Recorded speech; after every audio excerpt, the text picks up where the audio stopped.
First of all, I'd like to thank everybody for coming. This has been an incredible outpouring of support, one that my mother would be incredibly honored to have.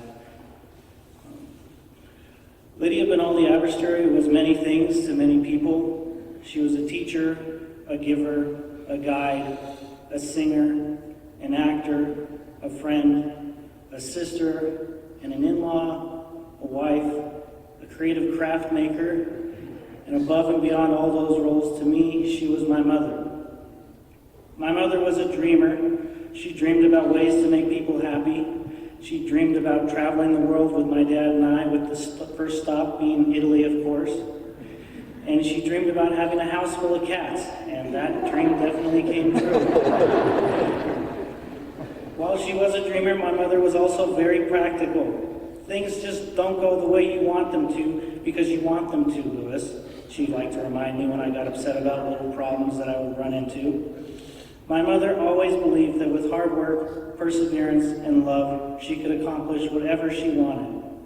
She knew she could always hope and pray for positive things to happen, and in the meantime, share her love with others, and that made her happy. My mother had a strong and solid Catholic upbringing, along with all her brothers and sisters. My mother completed 12 years of Catholic school. There are many stories that her lifelong friends, like Father Chuck and Carol Gannon-Tomney, we could share with you about her silly antics in the growing years, such as the pride of cruising up and down Virginia Street in her 1950s car filled with her friends, or the many times she was sent home from Minogue for wearing clothes, hats, shoes, out of uniform because she thought they were cute and fun. And stories about her years of employment at Mirabelli's store in Park Lane Mall, where she was hailed as the queen of the 45s. People would say, if you're looking for a special signal, just ask Lydia and you'll be able to find it. My mother went on to be the star in many musicals and plays at UNR, and continued to get cast in lead roles as she moved around the country, from California to Ohio to Florida, back to California, and finally home to Reno, where she was to get her best lead of role of all, being my mother, which, if you know me, was deserving of a standing ovation. Like her, my mother made sure I also had 12 full years of Catholic school. For her, it was St. Thomas Aquinas, then Our Lady of the Snows, and then finally Bishop Minogue. For me, it was Little Flower School and Bishop Minogue. My mother strongly believed in the Catholic faith and tried to embody that and pass those values down to me. She wanted me to experience the same sense of unity and friendship that she did during her years of Catholic school, and I was able to make lifelong friends for that. And I have my mother to thank. My mother let me be free to discover my own loves and strengths, although she did guide and critique me on every single decision that I made, every single step of the way. Some opportunities my mom provided for me didn't go quite the way perhaps she had hoped. For instance, playing the piano. For years, my mother sent me to piano lessons, but they never seemed to really sink in. It may have been because I just never practiced, or I just wanted to talk politics to the piano teacher instead, to which my mother would give one of her famous sighs and eye rolls. She signed me up for Little League Baseball, and I made sure to let her know of my big plans to grow up and play for the San Francisco Giants. And then after I retired, I would get a fancy suit and work high up in the Transamerica building in San Francisco. But that didn't happen either. But my mother was always there encouraging me to keep trying new things, and she was supportive of everything I did. If it had not been for my mother pushing me to join Minogue's speech and debate team in high school, I never would have. I remember complaining to her saying, I don't want to do debate. Everybody on the team is a Republican. And my mother would look at me and she said, well, Louis, that's why you are doing debate, so you can argue with these people better.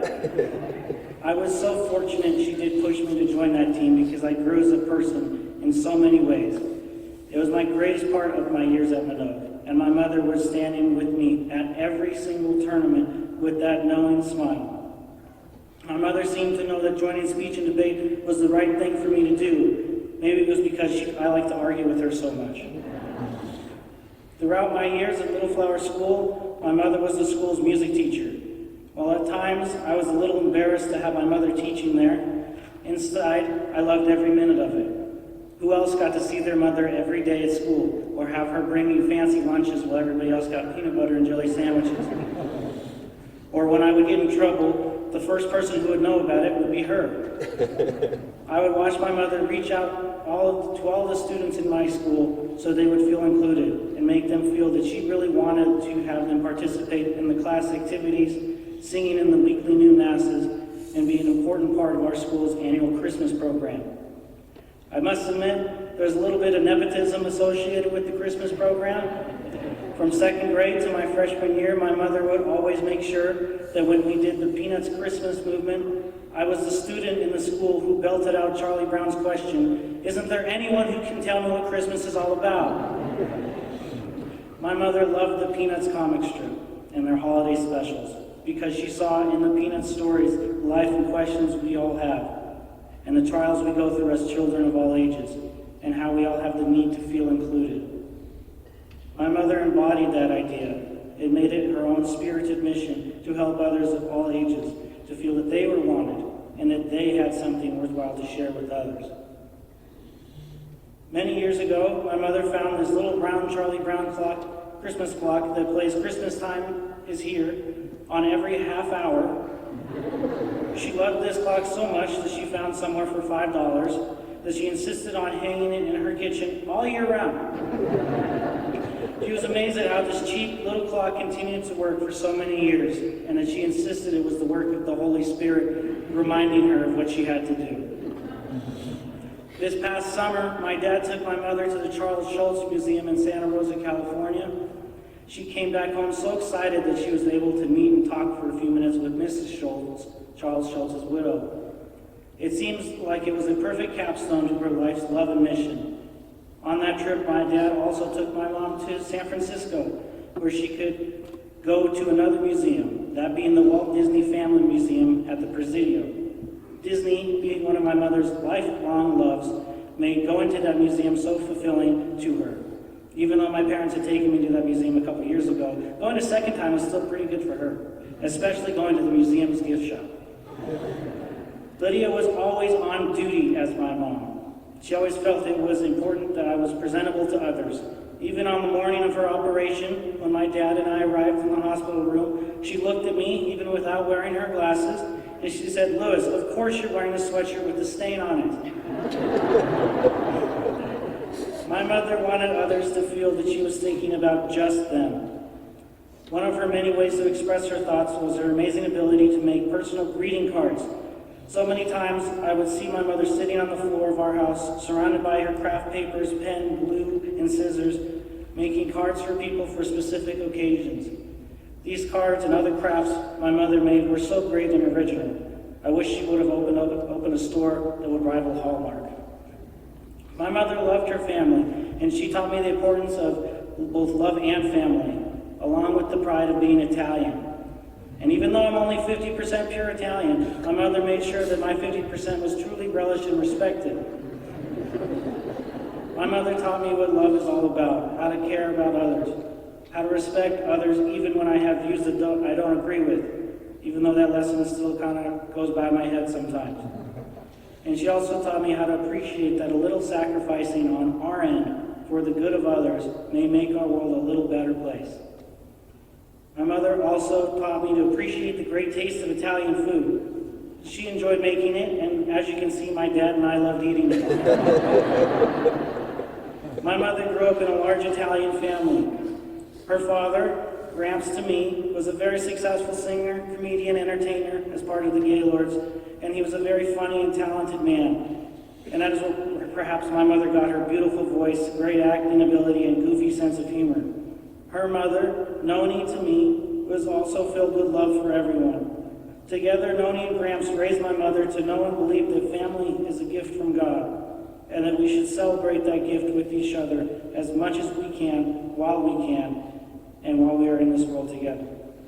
My mother put much of the effort into teaching me this important lesson about love and family, and I love my mother. At the end of the day, and as I look back at my mother, I feel that the best word to describe her is pure. My mother was pure in spirit, pure in love, and pure in life. I don't think I'll ever know or fully understand why my mother has left us so soon. But in my heart, I know that she fulfilled her dreams. I don't know what tomorrow will bring, as tomorrow is always a day away, but I do know that those who have had the opportunity to have experienced my mother in whatever way they did are now more fortunate because of it. My mother loved helping people. My mother loved her family. My mother loved God and her Catholic faith. My mother loved cats. And I'm so grateful that my mother loved me with such a huge heart. I love my mother so much, and I know my dad does too. I believe my mother will continue to watch over me as she will continue to grimace if she believes I'm not dressed nice enough. And I thank her for that. I came across this poem the day following my mother's passing, and I believe she sent it to me, so I'd like to share it with all of you. If tomorrow starts without me, and I'm not here to see, if the sun should rise, you find your eyes all filled with tears for me, I wish so much you wouldn't cry the way you did today, while thinking of the many things we didn't get to say. I know how much you love me, as much as I love you, and each time you think of me, I know you'll miss me too. But when tomorrow starts without me, please try to understand that an angel came and called my name and took me by the hand. He said my place was ready in heaven far above, and that I have to leave behind all those I dearly love. But as I turned and walked away, a tear fell from my eye. For all my life, I thought, I didn't want to die. I had so much to live for, so much left yet to do. It seemed almost impossible that I was leaving you. I thought of all the yesterdays, the good ones and the bad. I thought of all the love we shared and all the fun we had. If I could relive yesterday just for even a while, I'd say goodbye and kiss you and maybe see you smile. But then I fully realized that this could never be, for emptiness and memories would take the place of me. When I thought of worldly things I might miss come tomorrow, I thought of you, and when I did, my heart was filled with sorrow. When I walked through heaven's gates, I felt so much at home. God looked down and smiled at me from his great golden throne. He said, "This is eternity and all I promised you. Today your life on earth is past, but here life starts anew. I promise no tomorrow, but today will always last. And since each day is the same, there's no longing for the past. You have been so faithful, so trusting, and so true, that there were times you did things you knew you shouldn't do. You have been forgiven, and now at last you're free. So won't you come and take my hand and share my life with me? So when tomorrow starts without me, don't think we're far apart. For every time you think of me, I'm right here in your heart." Even though in recent years I called her mother, she will always be Mama. And we are forever blessed to have a recording of my mother singing Mama by the Gaylords.